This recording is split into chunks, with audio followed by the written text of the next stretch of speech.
Buenas tardes, amados hermanos. Dios te bendiga.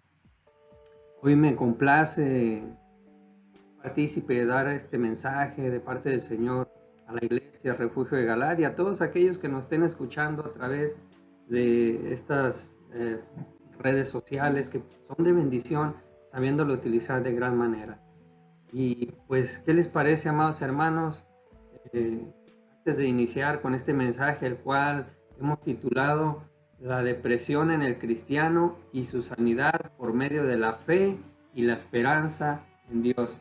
¿Qué les parece si hacemos una oración al Señor pidiendo dirección y que Él sea el que dé estas palabras y llegue a nuestro corazón? Amén. Y decimos, Padre, en el nombre de tu Hijo amado Jesús, y por medio del Espíritu Santo te pedimos, Señor, que este mensaje llegue a aquellas personas que lo necesitan, Señor, que utilices a tu siervo como un gran instrumento para ser de bendición y que el mensaje, que tu palabra llegue, Señor, toque los corazones y transforme las vidas de aquellas personas, Señor, en vidas felices, gratificantes y agradecidas contigo, Señor, pero sobre todo que hagas fieles seguidores, siervos tuyos. Te pedimos, Señor, que tomes el control de todo este mensaje y de todas las áreas y los medios, Señor, para que sean de gran bendición. Te lo pedimos en el nombre del Padre, del Hijo y del Espíritu Santo. Amén. Amén y amén. Bueno, amados hermanos, como les comentaba, el tema es la depresión en el cristiano y su sanidad por medio de la fe y la esperanza en Dios. Pero primeramente tenemos que entender qué es la depresión. En el aspecto clínico es una enfermedad grave y común que nos afecta física, mentalmente, en nuestro modo de sentir, pensar y de vivir. La depresión provoca deseos de alejarse de la familia, de amigos, trabajo y escuela. También causa ansiedad, pérdida del sueño, del apetito y hasta la falta de interés o placer en realizar diferentes actividades. Esta debe ser diagnosticada por algún médico especialista. A veces los síntomas pueden ser aliviados por voluntad propia o pues con la ayuda de terapias médicas de un profesional. Ahora veamos la depresión en el cristiano o en el creyente. Aunado a la explicación anterior, la depresión en el creyente, en algunas personas de la fe se le anexan más causas a ellas, como que es causada por el pecado. También puede surgir ya sea por fervientes peticiones imploradas a Dios, como alguna sanidad, un buen trabajo o pedir trabajo, o en peligros de la vida, o inclusive hasta parece broma, pero hay muchas personas que también piden imploradamente al Señor sacarse la lotería o el sorteo de juegos. Y que estas pues claramente a veces no son cumplidas por Dios. Eso hace que la persona caiga en depresión. También lo es por persecución religiosa.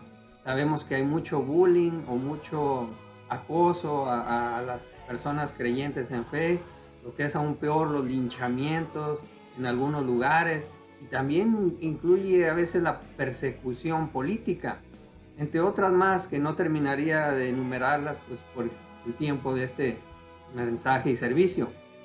Y si bien es cierto que en ocasiones la depresión puede ser un desorden que necesita ser tratado con medicamentos y o consejería, en el creyente, a diferencia del no creyente, hay un aspecto poderosísimo de sanidad, y esta es la fe y la esperanza en un Dios que todo lo puede, en un Dios protector, en un Dios que es capaz de curar cualquier enfermedad o desorden físico o mental por medio de la sanidad divina, o sea, al instante, ya sea a través de una oración o en un sueño, o quizás usando como instrumento a sus siervos, usando Dios a sus siervos o a personas profesionales para este tipo de situaciones. En esta ocasión nos enfocaremos cómo la fe y la esperanza en Dios nos puede proteger y sanar en algunos momentos de nuestra vida, como cuando pasamos por momentos de depresión. Veamos algunos ejemplos de personajes bíblicos que pasaron por sufrimiento a causa de la depresión, pero que durante su proceso tuvieron la protección y el cuidado de Dios y al final su sanidad gracias a su fe y esperanza en Dios fue hecha. Veamos, primeramente podemos ver la situación de que pasó el profeta Elías, como lo describen las citas bíblicas en Primera de Reyes, capítulos 16 y 17, donde se menciona que en el tiempo del reinado del rey Acab y su esposa Jezabel, la cual hubo mucho pecado, e hicieron todo lo malo y desagradable ante los ojos de Dios, provocando su ira, provocando la ira de Dios, y con esto pues hizo que el profeta Elías eh, diera una voz o diera una orden de sequía, y ante esto Jezabel se llenó de ira y odio en contra de Elías y de su Dios, jurando en venganza quitarle la vida a Elías. Cuando Elías se da cuenta de la amenaza de muerte que lo aterroriza, huye y se olvida del poder y la protección de Dios. Dice que primeramente huyó al territorio de Judá, en Berseba, y luego huyó al monte Horeb, ahí en el Sinaí, a unos 250 kilómetros más al sur. Allí Elías comenzó a tener depresión al descuidar la fe y la esperanza en Dios, debido a la situación que él mismo provocó al huir, porque no tenía por qué huir, Dios estaba con él. Pero parece que se le olvidó. Como todo ser humano, a veces el miedo nos invade, las tensiones, y hace que nos desenfoquemos. Y pues así, Elías huyó y se encerró en una cueva en donde los pensamientos de miedo e incertidumbre lo encadenaban de qué pasaría si fuera encontrado por los soldados del rey. Pero a pesar del miedo e incertidumbre que tenía Elías, Dios nunca se olvidó de él, nunca lo dejó solo. En donde Elías se refugió, Dios le puso agua dentro de una enorme sequía. Ahí donde Elías estaba, Dios le puso agua. Y más aún, Dios mandaba a cuervos a que le llevasen de comer mientras todos padecían de hambre y de sed. Aún así, la depresión no dejaba ver a Elías lo bueno que Dios estaba haciendo para con él, cuidándolo en todo momento. Y también en Primera de Reyes, capítulo 17, menciona que después de que Dios protege a Elías ante el peligro, se hace presente en él para sanarlo, o sea, devolverle el ánimo, sacarlo de la depresión y levantarlo nuevamente ante el mundo con milagros, prodigios, maravillas, derrotando así la depresión que el mundo y el enemigo generan en las personas, en aquellos que sirven al Señor. Como en esta ocasión que hablamos de sus ungidos y de los siervos. También en Reyes capítulo 17, versículos 8 y 7 dice: vino luego a él palabra de Jehová, diciendo: levántate, vete a Sarepta de Sidón y mora allí. He aquí yo he dado orden allí a una mujer viuda que te sustente. Dios comienza a dar proceso de recuperación a Elías, de fe y esperanza. Manda a Elías ahí con la viuda de Sarepta para recordarle el poder que tiene Dios, al que él le sirve, y en ese lugar Dios comienza a hacer el milagro. Recordemos que en ese lugar nada más la viuda tenía un pequeño de harina y aceite para hacerse un pan, comer ella y su hijo y morir, porque había una gran hambre, sequía, no había nada de alimentos.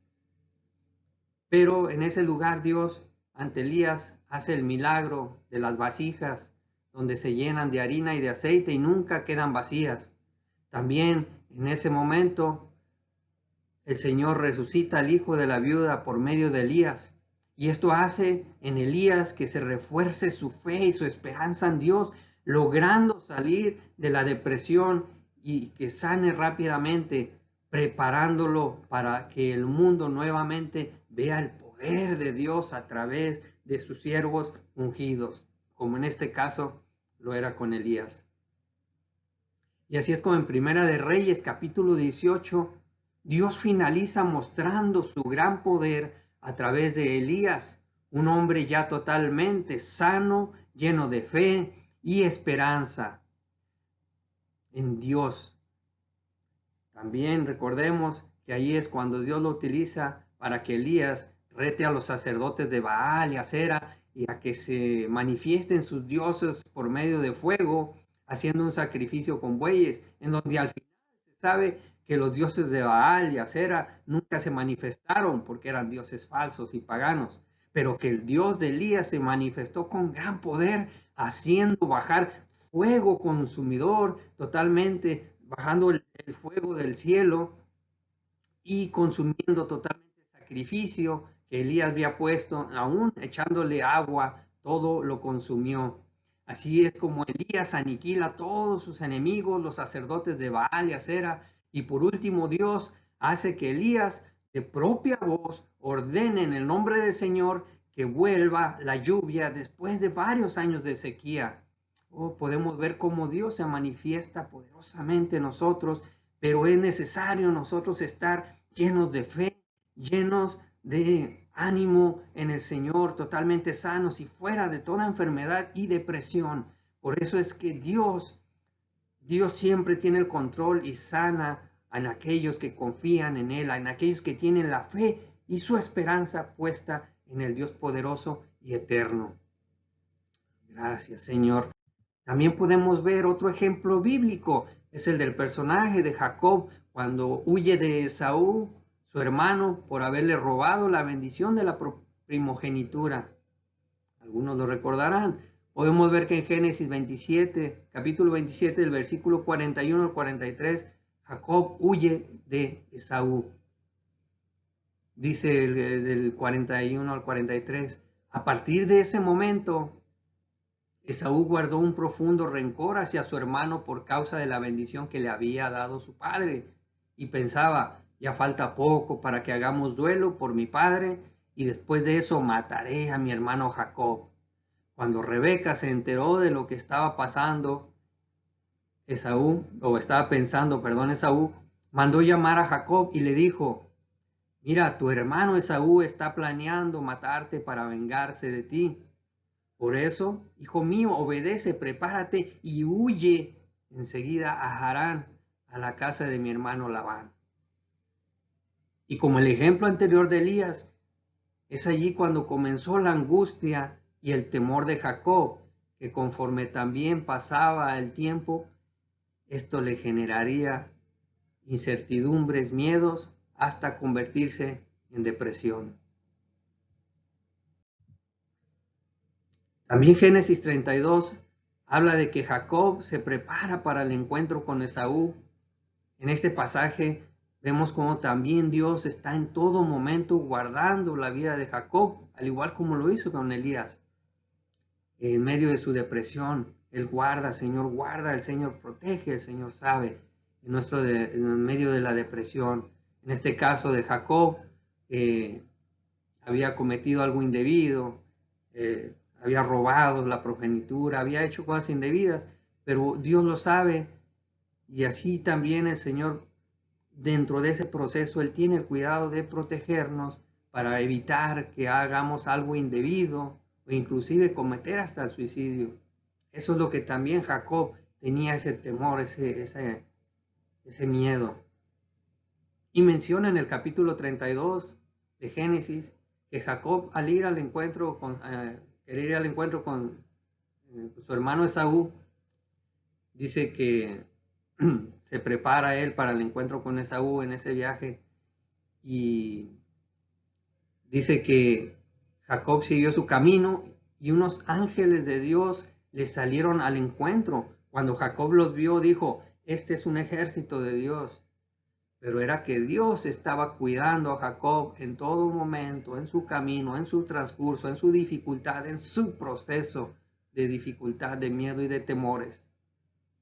También se menciona que Jacob envió unos mensajeros a la tierra de Seir, que es la región de Edom, para anunciarle su llegada a su hermano Esaú, dándole este mensaje. Dígale a mi hermano Esaú, su hermano Jacob se pone a sus órdenes y le manda a decir, he vivido con Labán todo este tiempo y tengo vacas, asnos, ovejas, esclavos y esclavas. Envío este mensaje a mi señor, esperando ganarme su buena voluntad. Pero dice que cuando los mensajeros regresaron, le dijeron a Jacob, fuimos a ver a su hermano Esaú y ya viene él mismo para recibirlo a usted, acompañado de 400 hombres. Al oír esto, Jacob tuvo mucho miedo y se quedó muy preocupado de lo que su hermano haría con él y su familia y su gente. Nuevamente, la depresión lo hacía preso de ella. Jacob quedaba preso una vez más ante tal situación. Pero podemos ver, amados hermanos, cómo Dios obra, cómo Dios se mueve ante sus hijos y empieza a moverse. Y en Génesis capítulo 32, versículo 22 al 23, menciona que Jacob también lucha con un ángel, ya que ante tanta angustia y depresión que Jacob tenía, ante la inminente llegada de su hermano Esaú, Jacob nuevamente recurrió a la fe y esperanza de Dios, pidiendo perdón, salvación y misericordia por todos los errores que había cometido. Es así como se le aparece el ángel de Jehová y lo bendice. Recordemos ese pasaje donde se dice que lucha con el ángel por su bendición. Es porque todo esto que traía Jacob. Entonces dice que el ángel de Jehová lo bendice y quita todo miedo, angustia y depresión, preparándolo para su encuentro con Esaú. En Génesis capítulo 33, versículos del 1 al 9, dice lo siguiente. Cuando Jacob vio que Esaú venía acompañado de 400 hombres, repartió a los niños entre Lía, Raquel y las 2 esclavas. Colocó primero a las esclavas con sus hijos, luego a Lía con sus hijos y por último a Raquel y José. Luego se adelantó a ellos y se inclinó a tocar el suelo con la frente 7 veces hasta que estuvo cerca de su hermano. Pero Esaú corrió a su encuentro y echándole los brazos al cuello lo abrazó y lo besó. Los dos lloraron. Después Esaú se fijó en las mujeres y en los niños y preguntó, ¿quiénes son estos? Dice, son los hijos que Dios le ha dado a tu servidor, dijo Jacob. Entonces las esclavas y sus hijos se acercaron y se inclinaron hasta tocar el suelo con la frente. Luego se acercaron Lía y sus hijos y se inclinaron de la misma manera. Por último se acercaron José y Raquel. También se inclinaron, pero de pronto Esaú preguntó, ¿qué piensas hacer con todas esas manadas que he venido encontrando? Dice Jacob, ganarme tu buena voluntad. Le responde Esaú, no, hermano mío, yo tengo suficiente, quédate con lo que es tuyo. En este pasaje, amados hermanos, podemos ver cómo maravillosamente Dios ya había tratado en el corazón de Esaú para que perdonara y amara a su hermano Jacob. Y es allí como Dios también usó a Esaú como instrumento para que Jacob fuera liberado y sanado de esa depresión que lo atormentaba y lo angustiaba. Dios ya había tocado el corazón de Esaú para trabajar en él y recibir a Jacob con amor y así echar afuera todo temor, todo miedo y toda angustia que lo aprisionaba convirtiéndolo en depresión. Cómo Dios es maravilloso, cómo Dios obra de maneras formidables y maravillosas. Ahí es como podemos ver el poder del Señor. Y amados hermanos, por último, vamos a ver un ejemplo, quizás no bíblico, pero que aporta y aprecia también para la palabra del Señor en nuestros tiempos. Veremos el ejemplo de algunos. Y por último, amados hermanos, veremos el ejemplo de uno de los más influyentes apologetas o defensores de la fe cristiana en nuestros tiempos. Me refiero al misionero y evangelista Charles Spurgeon. Se dice que en la noche del 19 de octubre de 1856, Spurgeon iba a comenzar un periodo de servicios. La mañana de ese mismo día había predicado sobre el texto de Malaquías 3:10 con la frase: probadme ahora en esto. Con escalofriante voz profética declaró: yo podría ser llamado a estar allí donde se fraguan las nubes de tormenta, donde los rayos juegan y los vientos tempestuosos aúllan, en la cima de la montaña. Bien, entonces nací para probar el poder y la majestad de nuestro Dios en medio de los peligros. Él me llenará de valor en medio de los trabajos, Él me fortalecerá. Esta noche vamos a reunir un lugar donde se congregará una muchedumbre sin precedentes, tal vez por pura curiosidad para oír la palabra de Dios, y la voz clama en mis oídos: probadme ahora en esto. Mira lo que puede hacer Dios. Justo en el momento cuando una nube está cayendo en la cabeza de quien Dios ha levantado para que les predique.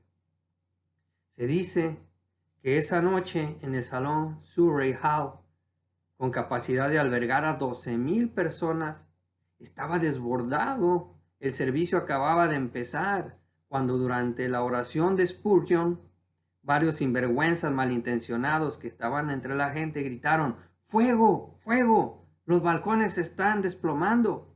Y como consecuencia del pánico generado, se hizo o se creó una estampida humana en donde lamentablemente perdieron la vida 7 personas y 28 más fueron heridos.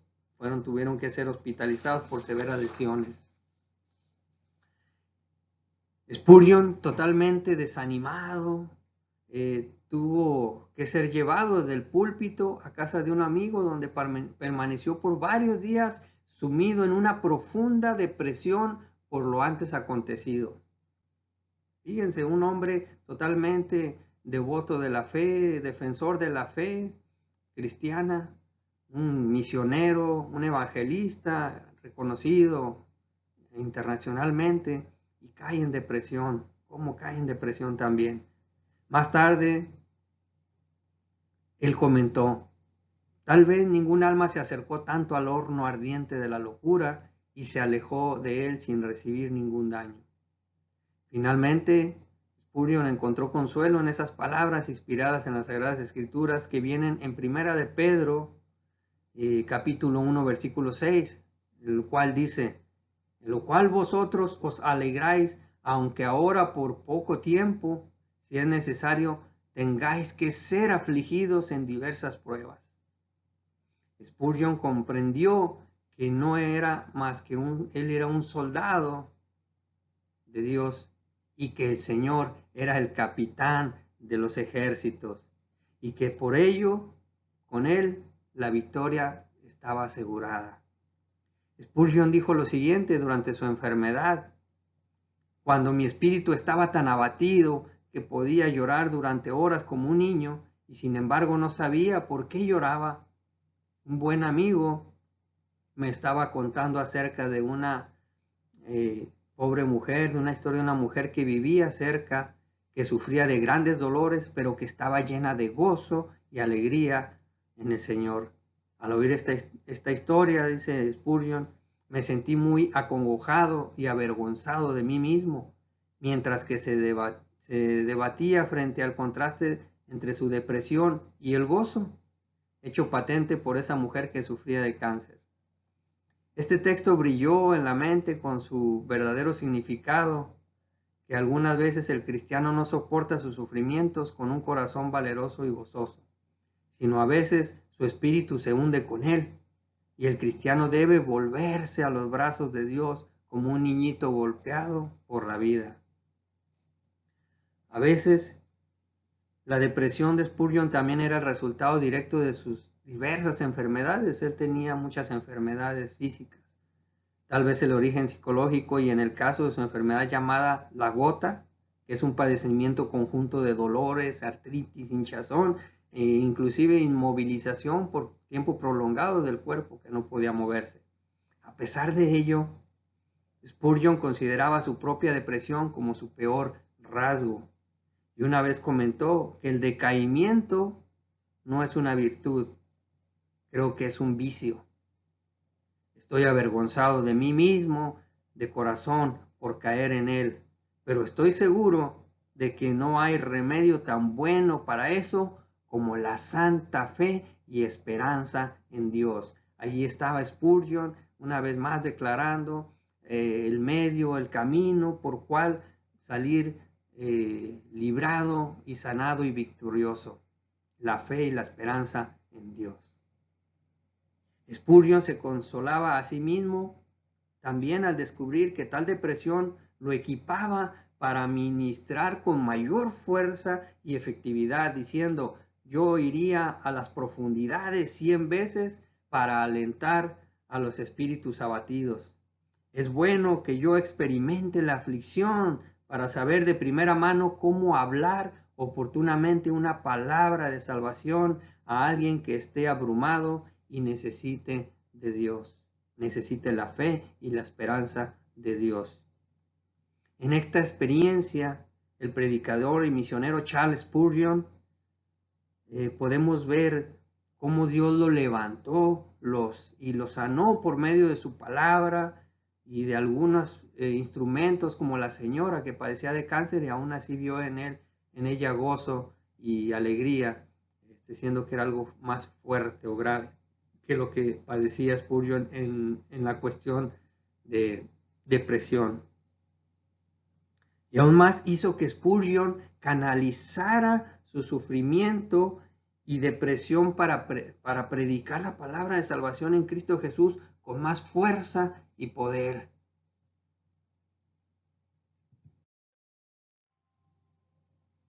Amados hermanos,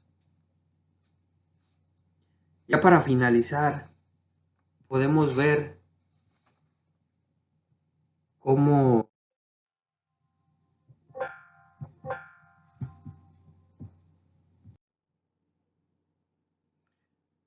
Amados hermanos, ya para finalizar, podemos ver que este mensaje nos enseña cómo el creyente sufre de depresión, o el creyente que sufre de depresión puede ser librado de todo dardo maligno durante el proceso de depresión y sanado de esta misma. Al igual que los personajes bíblicos mencionados anteriormente, lo primordial es que debemos de asegurarnos de estar firmes en la palabra de Dios, aun cuando no sientan el deseo de hacerlo.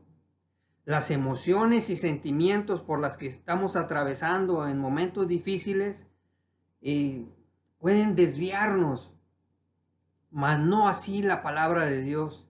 Esta permanece en la justicia y en la verdad y no cambia. Debemos mantener firme también nuestra fe y esperanza en Dios y acercarnos aún más a Él cuando pasamos por esas tribulaciones y tentaciones, que es cuando nos sentimos más vulnerables. Y acerquémonos al Señor y así podemos obtener su cobijo y su protección del Dios Todopoderoso. La Biblia nos dice que nunca Dios permitirá en nuestras vidas aquellas tentaciones o cargas que estén más allá de nuestra capacidad para manejarlas, sino que nos dará la solución y la salida de estas para que podamos soportar. Así lo dice también en el libro de Primera de Corintios, versículo 10, capítulo 13. Y aunque el estar deprimido, amado hermano, no es pecado, el cristiano sí es responsable de la manera como responda a esta aflicción, ya que sabemos que tenemos el conocimiento de sanidad y salvación por medio de las Sagradas Escrituras, de que tenemos a un Dios todopoderoso, todo presente, que todo lo sabe y que nunca nos dejará ni nos soltará de su mano, y que tarde que temprano Él nos quitará y nos sacará de toda aflicción y nos dará la paz, la alegría, el gozo y la victoria que Él nos ha prometido. No debemos olvidar también buscar ayuda en aquellas personas que son instrumentos utilizados por Dios y de gran bendición para nuestras vidas. Así que como dice el libro de Hebreos capítulo 13, versículo 15, ofrezcamos siempre a Dios por medio de nuestro Señor Jesucristo sacrificio de alabanza, es decir, fruto de labios que confiesen su nombre y su gloria, manteniendo la fe en la esperanza de una vida eterna, donde no habrá más llanto, ni más tristeza, ni más dolor. Así es como finaliza, amados hermanos, este mensaje, no sin antes también hacer una oración de poder, de sanación y libertad para ti que me estás viendo, para ti que estás en ese lugar, para ti que estás pasando por esa situación difícil o tu familiar. Orar y pedir que el Señor, como ellos, como estos pasajes bíblicos, como estos personajes, también el Señor en todo momento esté cubriendo, protegiéndote y te dé también esa sanidad divina que te libera de toda opresión y depresión, de tristeza y de ánimo.